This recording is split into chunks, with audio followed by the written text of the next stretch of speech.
Good morning friends, welcome. आज के इस नए सेशन के साथ हम उपस्थित हुए हैं।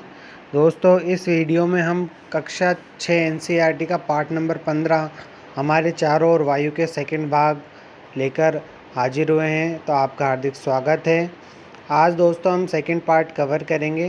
दोस्तों, इसमें हम सबसे पहले देखेंगे पानी और मिट्टी में रहने वाले जीवों और पौधों को ऑक्सीजन कैसे मिलती है। दोस्तों, तो इसके लिए आपको एक प्याले में पानी लेना पड़ेगा और उसको गर्म करने के लिए छोड़ना पड़ेगा। आप देखेंगे छोटी छोटी बूंदें आपके जो पेंदे पर चिपकने लग जाती है। तो इसी तरीके से पानी में जो वायु होती है वो घुली हुई रहती है जल वाष्प के रूप में, और वो ही वायु जो होती है वो जो जीव होते हैं पानी में रहने वाले वो उपयोग में लेते हैं। इसी प्रकार से मिट्टी के अंदर भी जो छेद होते हैं उसके अंदर वायु दबी हुई रहती है, जहाँ से अंदर ज़मीन के अंदर रहने वाले सूक्ष्म जीवों को हवा मिलती रहती है, जिससे वो जीते रहते हैं। जबकि बारिश के समय क्या होता है, जब पानी बहुत तेज़ मात्रा में आता है तो वो उन गड्ढों में भर जाता है, जिसके कारण उन जीवों को बाहर आना पड़ता है।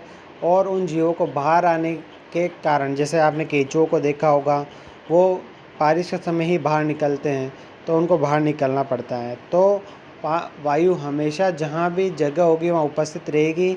अगर उस जगह में पानी भर जाएगा तो वो वहाँ से वापस आ जाएगी। दोस्तों, अब बात करते हैं वायुमंडल में ऑक्सीजन कैसे प्रतिस्थापित होती है, यानी ऑक्सीजन को कैसे हम वायुमंडल से हटाते हैं, ये हम देखेंगे।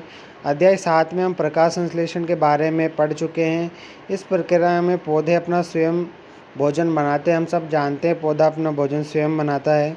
इसके साथ ही ऑक्सीजन भी पैदा होती है।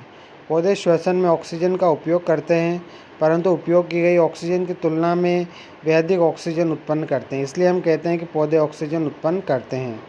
ये वास्तविकता है कि जंतु पौधों के बिना जीवित नहीं रह सकते हैं।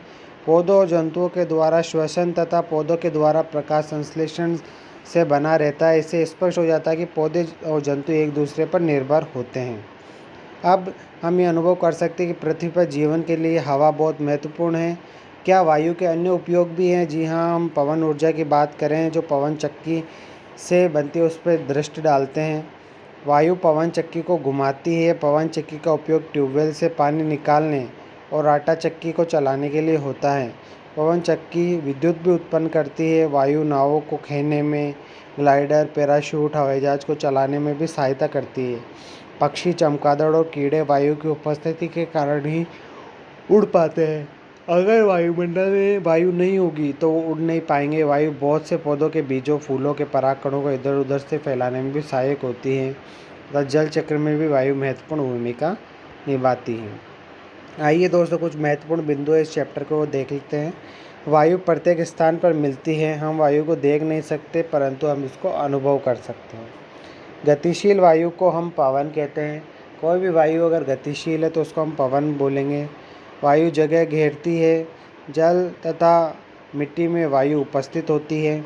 वायु नाइट्रोजन, ऑक्सीजन, कार्बन डाइऑक्साइड, जलवाष्प तथा कुछ अन्य गैसों का मिश्रण है। इसमें कुछ धूल के कण भी हो सकते हैं। ऑक्सीजन ज्वलन में सहायक और श्वसन के लिए आवश्यक है। वायु की वह परत जो पृथ्वी को घेरे हुए हैं उसे वायुमंडल कहते हैं। पृथ्वी पर जीवन के लिए वायुमंडल आवश्यक है। जलीय प्राणी श्वसन के लिए जल में घुली हुई वायु का उपयोग करते हैं। वायु से ऑक्सीजन तथा कार्बन डाइऑक्साइड के आदान प्रदान के लिए पौधे तथा जंतु एक दूसरे पर निर्भर होते हैं। तो थैंक यू सो मच दोस्तों। अगले चैप्टर में हम कक्षा 6 का 16वां चैप्टर डिस्कस करेंगे, जिसमें कचरा संग्रहण और निपटान पर हम बात करेंगे। Thank you so much.